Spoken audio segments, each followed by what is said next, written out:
अब आप सुनेंगे सूर्या देव और लालची ब्राह्मण की कथा।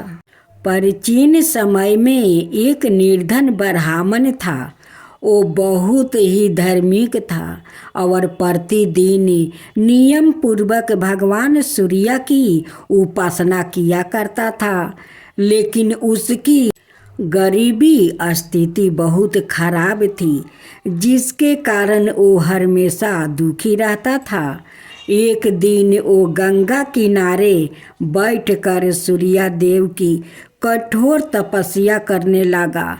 उसकी भक्ति और निष्ठा देखकर सूर्य देव प्रसन्न हुए और उसे दर्शन देकर बोले, ब्राह्मण देव, मैं तुम्हारी तपस्या से प्रसन्न हूँ, जो चाहे वरदान मांगो। ब्राह्मण ने कहा, हे प्रभु, मुझे धन संपत्ति और ऐश्वर्या चाहिए ताकि मैं खुशी जीवन जी सकूं।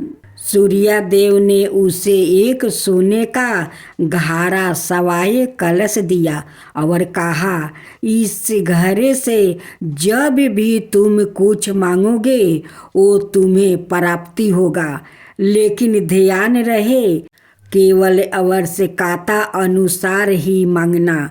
ब्राह्मण बहुत खुश हुआ। उसने अपने छोटे से झोपड़ी में आकर पहले भोजन मांगा, फिर वस्तु और थोड़ी संपत्ति। धीरे धीरे उसकी इच्छा बढ़ने लगी। उसने एक सुंदर घर मांगा, फिर एक विशाल महल, फिर अनगिनत सोने चांदी के गहने और सवाए नौकर चाकर मांगा। उसका लालच बढ़ता ही चला गया। उसने सोचा, क्यों ना मैं राजा बन जाऊं। अगर मैं और अधिक धन मांग लूँ तो पूरी दुनिया का सबसे अमीर व्यक्ति बन सकता हूँ। जैसे ही उसने असीमित धन और वैभव मांगना शुरू किया, अचानक वो स्वर्ण घड़ा गायब हो गया।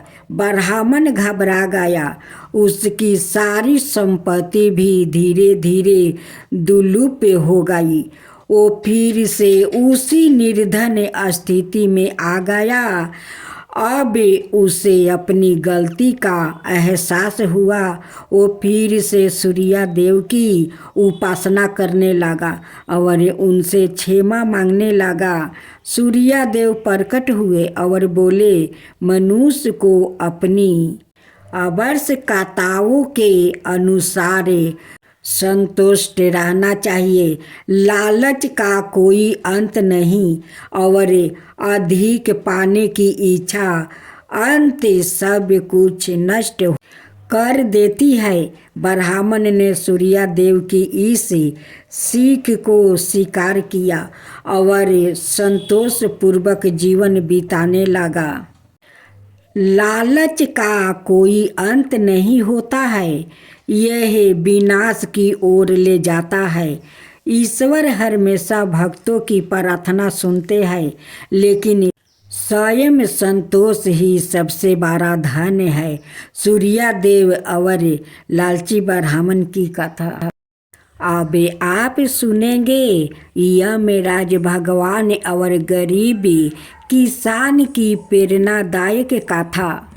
बहुत समय पहले की बात है। भारत के एक दूसरे दराज गांव में गरीब मेहनती किसान रहता था। उसका नाम हरिया था।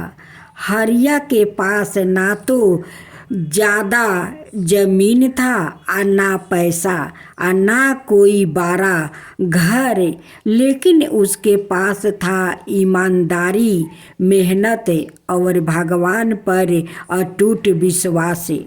हर रोज सुबह वो सूरज उगने से पहले उठता है, भगवान को नमस्कार करता है और खेतों की ओर निकल पड़ता है।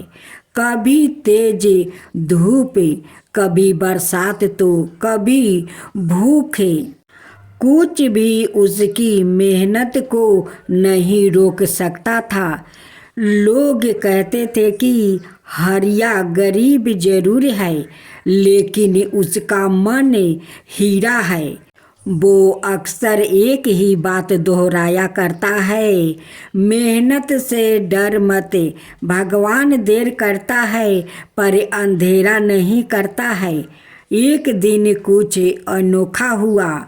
एक समय जब हरिया खेत में काम खत्म कर घर लौट रहा था, अचानक एक गहरी गंभीर आवाज उसके कानों में गूंजी, हरिया, अब तेरा समय पूरा हो गया है, चल मेरे साथ। हरिया ने चौंक कर देखा, उसके सामने यमराज भगवान खड़े हैं। उनका विशाल शरीर, सुनहरा मटुक, भयंकर रूप और उनके साथ उनका वाहन काला भैंसा भी था। हरिया ने हाथ जोड़कर नम्रता से प्रणाम किया, यमदेव, अगर आपका बुलावा आ गया है तो मुझे चलना ही होगा, पर कृपा करके पहले मेरी बात तो सुनिए। हरिया की मिनती किया। यमराज ने कहा, हाँ, क्या कहना चाहता है? हरिया बोला, हे प्रभु, मेरे पास कोई धन नहीं है, पर मेरी बूढ़ी माँ और छोटे छोटे बच्चे हैं। मैं चल गया तो वो भूखे मर जाएगा। मुझे 1 साल का समय दीजिए, मैं खेत की पूरी फसल काट कर कुछ अन्न और पैसे इकट्ठे कर लूं, ताकि मेरे बाद मेरा परिवार जीवित रह सके।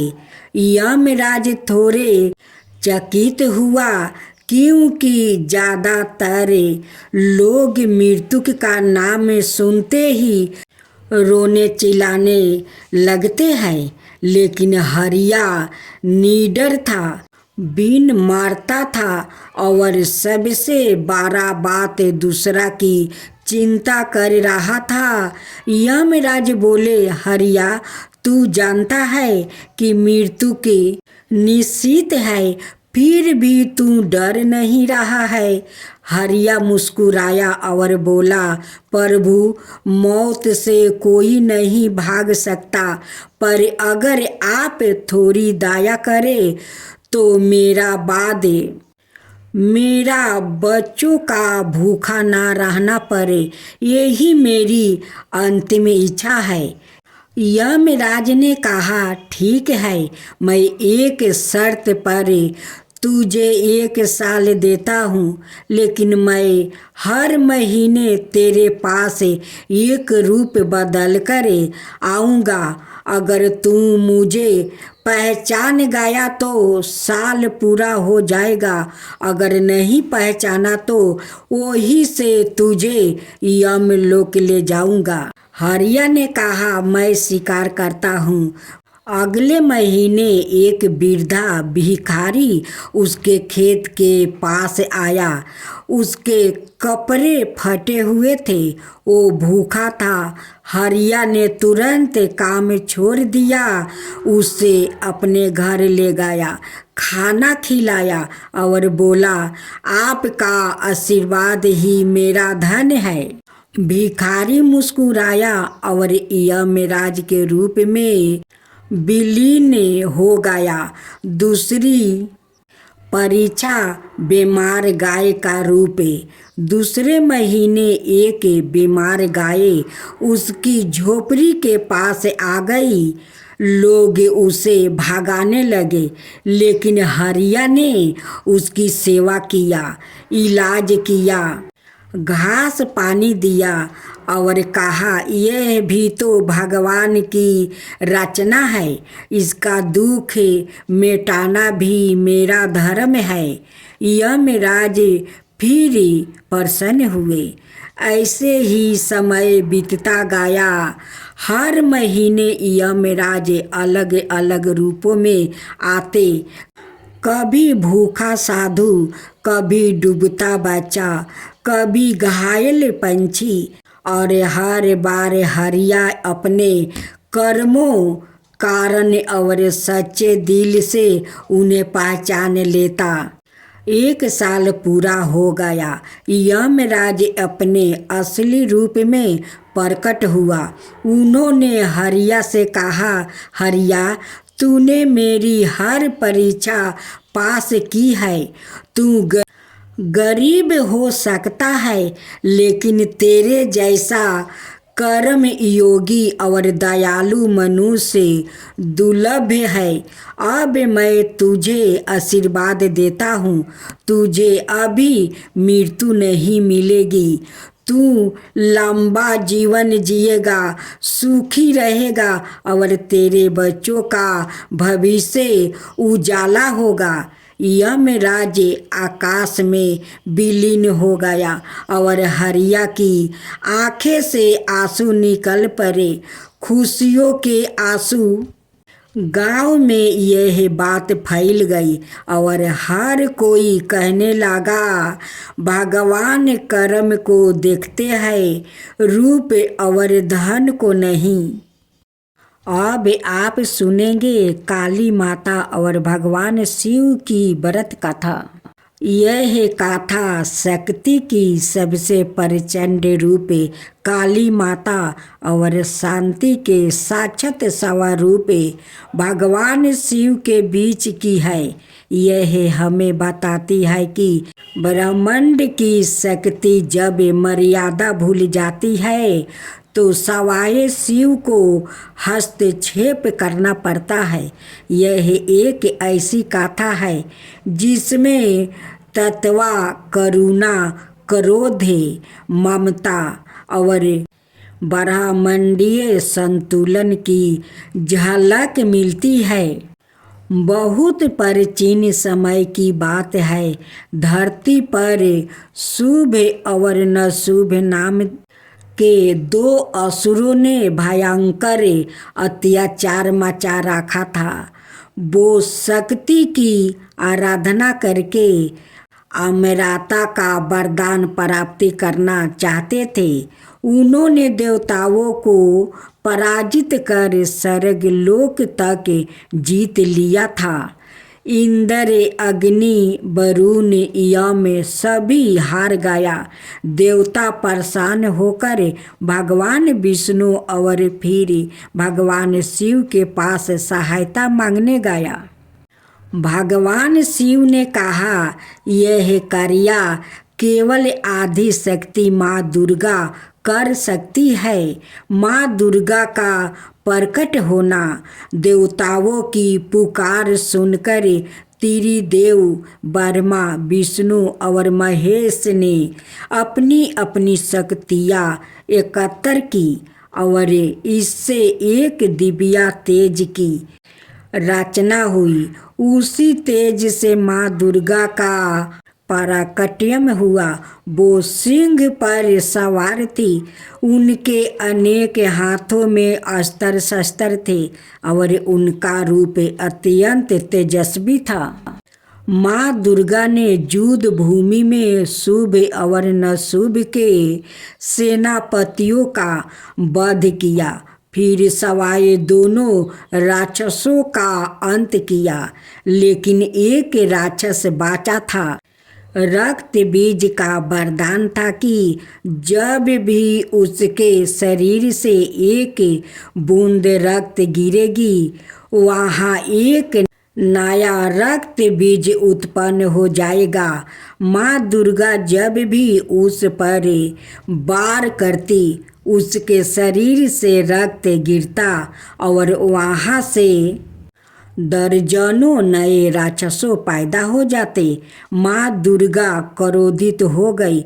उनके भीतर की प्रचंड शक्ति उनका ताम शक्ति रूप प्रकट हुआ। माँ के माथे से भयंकर तेज निकला और उसी से प्रकट हुई महाकाली। काले रंग की लाल जीभा बाहर निकाली हुई, गले में नरमुंड की माला, हाथों में कटे हुए सिर और खून से सनी हुई तलवारें। महाकाली ने भयंकर रूप धारण किया और रक्त बीज पर आक्रमण कर दिया। जब भी वो रक्त बीज को मारती, वो फिर जन्म लेता। तब काली माता ने आदित्य युक्ति अपनाई। जैसे ही वो उसे मारती, उसका रक्त जीभन पर गिरने से पहले ही अपनी जीभों से चाट जाती। इस तरह रक्त बीज की पुण्य उत्पत्ति बंद हो गई। आखिरकार महाकाली ने रक्त बीज का वध कर दिया। अब समस्या यह थी कि महाकाली का क्रोध शांत नहीं हो रहा था। उनका तत्वा इतना भयंकर था कि धरती कांपने लगी, दिशाएं डगमगाने लगी और संसार विनाश की ओर बढ़ने लगा। देवताओं डर गया। वो भगवान विष्णु के पास गया, लेकिन उन्होंने कहा अब केवल शिव ही उन्हें रोक सकते हैं, क्योंकि वो ही उनके पति है और उनके प्रेम स्वरूप है। भगवान शिव जानते थे कि काली माता गहरे ध्यान में नहीं है, वो तुरंत तामसिक रूप में है। वो किसी की बात नहीं सुनेगी। शिव जी चुपचाप एक शव के समान लेट गया, ठीक वहाँ जहाँ काली माता का तांडवा चल रहा था। काली माता अंधे क्रोध में नाचती रही, राक्षसों का अंत करती रही और अचानक उन्होंने शिव जी के शरीर पर कदम रख दिया। जैसे ही उनके पैर शिव जी की छाती पर पड़े, उनकी चेतना जागृत हो गई। उन्होंने देखा, मैंने अपने ही स्वामी, अपने ही प्रेम, अपने ही शिव पर पैर रख दिया। उन्हें झटका लगा। उनके भीतर का क्रोध शांत हो गया।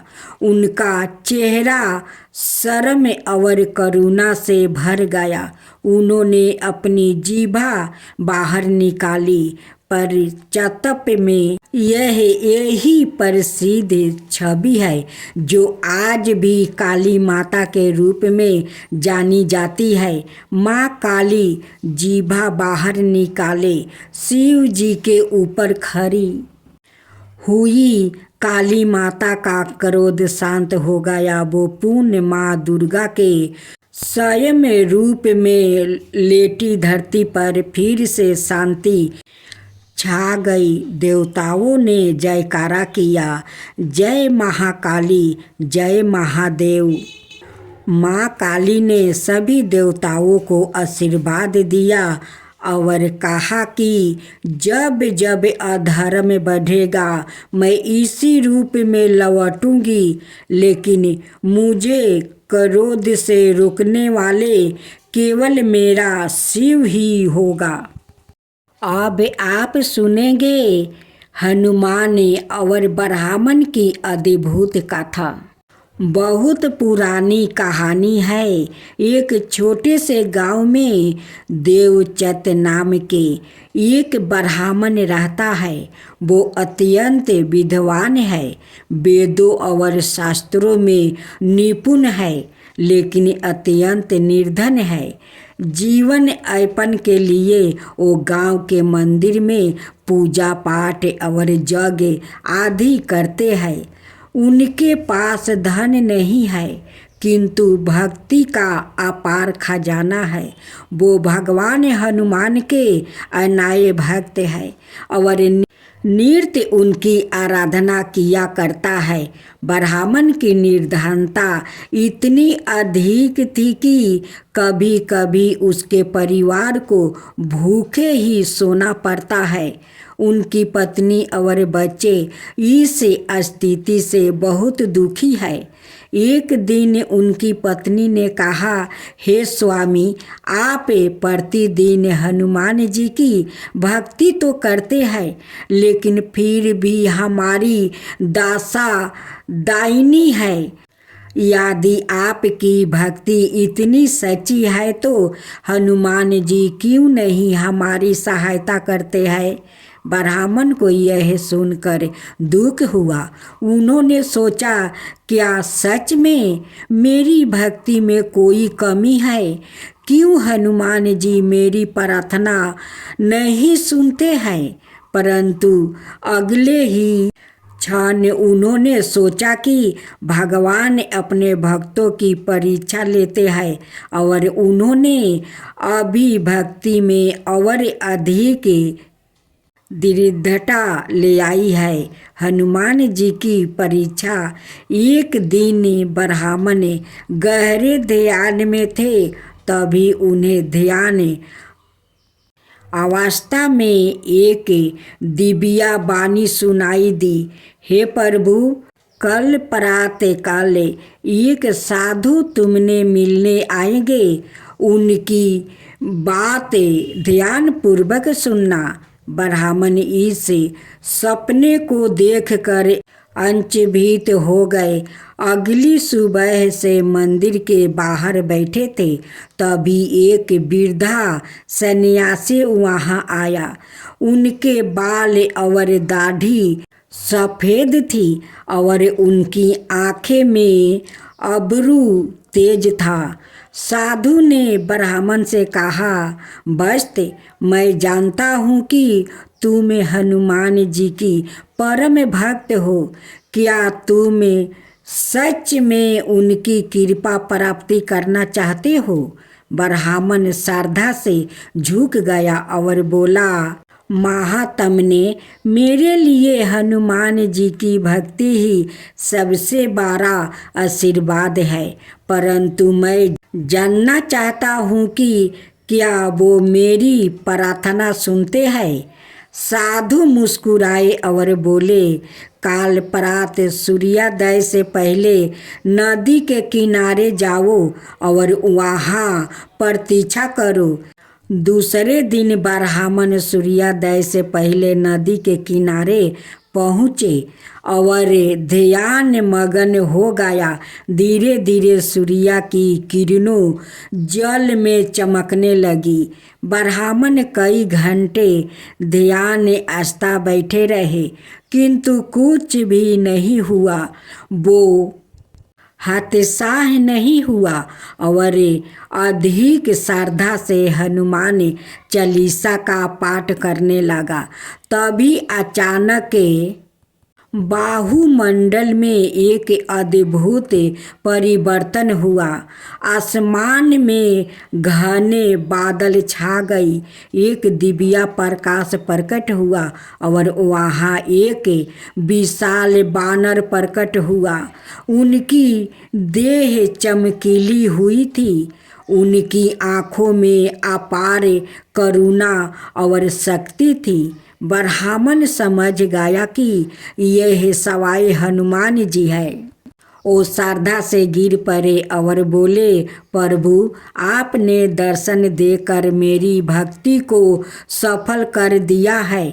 हनुमान जी ने स्नेह पूर्वक कहा, वस्त, मैं जानता हूँ कि तुम निर्धनता से परेशान हो, परंतु तुमने कभी मुझसे धन की याचना नहीं किया। तुम्हारी प्रतीक्षा पूरी हो चुकी है। ब्राह्मण ने सिर झुकाया और कहा, प्रभु, मैं केवल आपकी भक्ति चाहता हूँ, ना कि कोई वैदिक वस्तु। हनुमान जी ने प्रसन्न होकर कहा, फिर भी तुम्हारे परिवार की सुख संपत्ति के लिए मैं तुम्हें एक आशीर्वाद देता हूँ। इस गांव के पास एक पुराना मंदिर है, उसके नीचे एक गुप्त खजाना गाड़ा हुआ है। वो खजाना तुम्हारा है, किंतु याद रखना उसका उपयोग केवल धर्म और भलाई के लिए करना। ब्राह्मण ने हनुमान जी के आशीर्वाद अनुसार उस स्थान की खोदाई की। वहाँ सच में एक विशाल खजाना निकला, जिसमें सोने चांदी के सिक्के और बहुमूल्य रत्न थे। ब्राह्मण ने उस धन का उपयोग अपने व्यक्तिगत सुख के लिए नहीं किया। उन्होंने गांव में एक बड़ा मंदिर बनवाया, जहां नृत्य रामचरितमानस का पाठ होता। उन्होंने धर्मशाला बनवाया, जहां साधु संतों और यात्रियों के ठहरने की व्यवस्था की गई। गरीबों के लिए भोजनशालाएं की स्थापना की, जिससे कोई भी भूखा ना सोए। उनकी उदारता और भक्ति देखकर पूरा गांव उनकी प्रशंसा करने लगा। कुछ लोगों ने उनसे पूछा, आपके पास इतना धन आया, लेकिन आपने उसे अपने लिए नहीं रखा। ब्राह्मण ने उत्तर दिया, यह धन मेरा नहीं है, यह प्रभु हनुमान जी की कृपा से मैं केवल उसका संरक्षक हूँ। इसे लोक के कल्याण में लगाना ही मेरा धर्म था। हनुमान जी का अंतिम वरदान था। हनुमान जी यह सब देखकर अत्यंत प्रसन्न हुआ। एक रात ब्राह्मण के सपने में आए और बोले, वत्स, तुमने धन को लोभ से नहीं बल्कि धर्म के लिए उपयोग किया है, इसलिए मैं तुम्हें एक और वरदान देता हूँ। तुम्हारा परिवार कभी भी अन्न धन से वंचित नहीं रहेगा, और जब तक यह संसार रहेगा लोग तुम्हारा पुण्य कार्यों को याद करेंगे। ब्राह्मण ने श्रद्धा से हनुमान जी को प्रणाम किया। उनके जीवन की सभी कठिनाइयाँ समाप्त हो गई। तब बोलो हनुमान जी की जय, हनुमान जी की जय।